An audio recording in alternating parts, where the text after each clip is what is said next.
With Sony's mobile future uncertain, 3 new Xperia Z5 phones were released this year. A compact version, which is more affordable, smaller, and made with more plastic pieces. A premium model, which is pretty pricey, a little more showy, and pushes the envelope a little. But right in the middle, we have the standard Sony Xperia Z5. Hello everybody, I'm Crystal, and Gary Sims did a great review on the Xperia Z5 Compact a couple weeks ago, so make sure you go check that out too to see the differences between these two devices. But for now, let's take a closer look at the Sony Xperia Z5.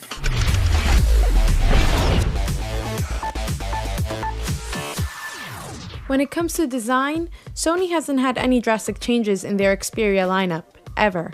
But that might not be too much of a bad thing for some people. The Z5 is very square like the other Xperia phones. The corners are ever so slightly rounded, but nowhere near as much as other phones. I always thought the LG G4 looked very rectangular, but it's nothing compared to the Z5's design. It's definitely not my favorite smartphone when it comes to design, but I do think it has a sense of luxury and elegantness to it, more so than other smartphones on the market right now. Around the Z5, we have a smooth metal frame with frosted glass on the back of the phone. It looks really beautiful and feels really good too, but the glass does make it a little slippery, especially since it's a frosted back, and that gives it more of a matte feel to it. It's not too thick, although thicker than the Z3 Plus at 7.3mm all around, and it's pretty light even though it may not look it at 154 grams. We have the Sony logo and the Xperia logo on the back, along with an NFC icon, which is a little weird. Although NFC is important, it's not like some huge standout feature or anything, but who cares, I guess. On the top left, we have our 23 megapixel camera with its LED flash underneath. The front of the phone sports a 5.2-inch HD screen with some decently sized bezels on the top and the bottom. And above it is a front-facing camera and a little notification light that by default is white, but you have the freedom to change. Now if you look a little more closely at the front of the Z5, you'll notice these front-facing stereo speakers on the top and bottom, almost hidden to keep the front of the phone looking very clean. They sound good too. They're not very loud, however, and they are definitely better speakers on phones, but the front-facing speakers found here on the Z5 are better than any speaker found on the bottom or back of any other phone. On the right side of the phone, we're greeted with a lot of buttons that Xperia users have been familiar with. The power button is on top and placed almost near the middle, and this year, Sony designed the power button to be flush with this border, so you have to kind of push it into the phone to activate it. It does have a nice squishy click to it, but it can be a little hard to initiate that click with it being so flush with the side. The power button does double this time though, as a fingerprint scanner. It's a pretty small area for a fingerprint scanner, but it does a pretty good job at reading your print. It's quite fast, not the fastest, but it gets the job done. And overall, the reliability is decent. It depends what finger you're using. You'll probably end up registering your left pointer finger or your right thumb. It may be a little awkward to use the scanner with your left pointer finger, so it may have some trouble scanning sometimes, but your right thumb should be very reliable. Below it is our more conventional volume buttons. They feel very responsive and stick out like we're used to with volume buttons on phones. The only thing that makes these buttons a little unconventional is the placement. They are so low. Whether you're using the phone in your right hand or left hand, it can be a little awkward to press them. And finally, on the bottom, we have a dedicated camera button which sticks out and has a lot of travel to it, and it feels quite nice. So when holding this button, the camera app will quickly launch, which is very convenient. And once in the app, by clicking the button, it will snap a picture. This button is really only practical when taking pictures in landscape, as it feels almost like you're snapping a picture with a DSLR or something. The bottom is home to our micro USB charging port and what looks like a keychain hook. The left side is where we can access our SIM card and yes, also our micro SD card. The problem is, it's really hard to access them. First, you have to use your nail to undo the flap, and then continue using your nail to pull out the thin plastic housing.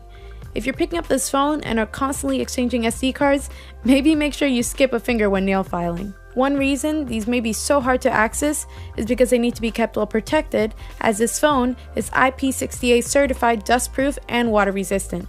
The Xperia Z5 is sporting a 5.2-inch IPS screen at a 1080 by 1920 resolution. It's a pretty nice screen too, and in terms of colors, it's fantastic. Colors are very vibrant and whites are very white, maybe leaning a little towards the warm side, but they still look very nice. If you want a more saturated image, you can easily do so within settings. The screen gets pretty bright too. You may have trouble seeing it in direct sunlight at times, but it can get brighter than a good amount of phones out right now. Apart from colors though, the HD screen is not quite as beautiful as a lot of other 1080 by 1920 phone displays. It almost appears to be a slight step back from the Z3 Plus. It seems like there's a very slight haze over everything in a way. Coming from the OnePlus 2, that has an even lower pixel density than the Z5 definitely is a weaker in terms of screens. When triggering fast animations like the pull-down notification menu, text and icons seem to have a subtle ghost effect to them, more so than other HD phones. All that being said, the display is definitely not bad and outperforms a lot of displays when it comes to color representation, but in the other areas, it falls behind. Sony stuck with the Snapdragon 810 processor on the Xperia Z5, along with the 3 gigs of RAM.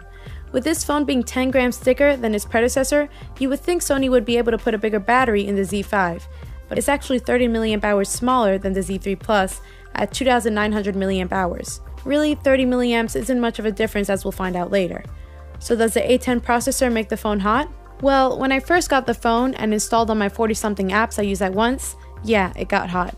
But from what I could tell, just as hot as it did on my LG G4, Note 5, and OnePlus 2 when doing the same thing. In normal use though, I never noticed the phone getting the slightest bit hot. But when doing more CPU intensive stuff like gaming, the Z5 did get noticeably hot. Once again, no more than any other phone I've used. Maybe technically it does overheat a bit more than other processors, but I wasn't able to notice it by just feeling. Gary Sims tested this more in depth in his Z5 compact review on this channel. And pretty much for an app to stop working due to overheating, you have to really be doing something crazy, like shooting 4K video for over 20 minutes. The great thing about Sony Xperia phones is their software. The Xperia Z5 is running Android Lollipop 5.1.1, and it actually looks close to stock Android. There are a lot of additions Sony added to their software, however, but not too much to make stock Android designs unrecognizable. For example, you can change the clock style on the lock screen to some different options, and you can rearrange the icons or even hide some in the notification pull-down. And the freedom to decide which icons are shown on the status bar is also present with the Z5 software. So you can hide the battery percentage or time, kind of like what you're capable of doing with Android Marshmallow. Themes are also available that include live wallpapers that move depending on where you touch. My favorite is the Xperia theme that will slowly change color depending on how often you use the phone. The important thing is, everything runs very smoothly. When you first turn on the phone after powering off, there will be a bit of a lag for a couple of minutes, but after that you shouldn't notice any stutters or crashes. By default, the app opening and closing animations are bumped up to make the overall experience feel very snappy. Sony gave their newest Xperia a bump-up camera sensor from 20.7 megapixels to 23 megapixels. Along with that, we have our autofocus, LED flash, and although there's no optical image stabilization, unfortunately, the software video stabilization does a pretty nice job, as you'll soon see. So I was pretty excited to test out this camera because some of the best smartphone camera sensors are supplied by Sony. And all over Sony's website, they boast about the picture quality this thing can take. They even flaunt the megapixel count on the back of the phone. Unfortunately, the camera is not as great as you would think, and on top of that, the whole megapixel count is very misleading. I'll have to address first that even though Sony is boasting that the Xperia Z5 is a 23 megapixel camera, really that should mean 8 megapixels. Sure, the Z5 is capable of shooting in 23 megapixels, but for whatever reason, the camera software is not optimized for it. So when comparing a 23 megapixel shot to an 8 megapixel shot, the 8 megapixel shot will oftentimes look undoubtedly better. Better colors, better dynamic range, and better looking textures. Sony seems to know this as well, as 8 megapixels is enabled by default. But there are times where 23 megapixels look better, so it just makes things a little confusing. If you don't want to have to mess around with these settings, just stick to 8. These next pictures were taken with 8 megapixels. So in normal lighting conditions, pictures are actually very nice. There's a lot of detail in these pictures and colors look very good. They have a nice saturated look to them. There's a little sharpening going on, but most of the time it leads to a better picture. Dynamic range looks very good. Sometimes it can overexpose a little, but nothing too unusual. Here's a situation where I think 23 megapixels actually makes a better looking picture. When you're standing really far away from a very complicated looking focus point, the 8 megapixel software enhancements seem to be a little too much over sharpening everything. So using the unoptimized 23 megapixels actually ends up looking better than the optimized 8. See what I mean? This just gets confusing. Anyway, medium light pictures is where the quality will begin to take a dip. They still look very nice, but you'll start to see some purple creeping into the darker areas of the photos. And then when you get into low light pictures, forget about it. The purple has attacked. Anything that is dark looking will have this purple hue to it. The same can be said for the front-facing 5.1 megapixel camera. In good light, pictures look very good. Nice details, and it exposes perfectly. In medium light, selfies are still great. Even in low light, selfies look pretty good. Details are lost and photos can be a bit grainy, but the colors are better than the rear facing in low light, it seems. To get that purple hue in selfies, you have to go to extreme low light. Video looks very good on the Z5. Everything seems exposed correctly, and even though there's no optical image stabilization, the software makes up for it and creates a pretty smooth image. I was pleasantly surprised. Like I said before, 4K is available too, although when shooting for long periods of time, the phone may overheat. There's also tons of camera features and effects like AR effects, multi-camera, face in picture, and more. Like I said, the battery is ever so slightly smaller at 2,900 mAh, but it doesn't seem to affect the battery life. The Z5 should last you an entire day, especially if you use the many battery saving modes that Sony packed into the software, like Stamina Mode and Ultra Stamina Mode. Without using any battery saving modes, I was able to get at least 4.5 to 5 hours of screen on time with the Xperia Z5. And that's with spending lots of time browsing the web, sending lots of texts, and taking some pictures throughout the day. It's a very reliable battery, and with Quick Charge 2.0, you can charge very fast. So is the Sony Xperia Z5 worth picking up over its predecessor, the Z3 Plus? Well, there's not really much new here. There's a fingerprint scanner that works very well. There's a new and bigger camera sensor, but it doesn't really make much of a difference. And the internals are pretty identical. I don't think it's worth upgrading if you already own the Z3 Plus.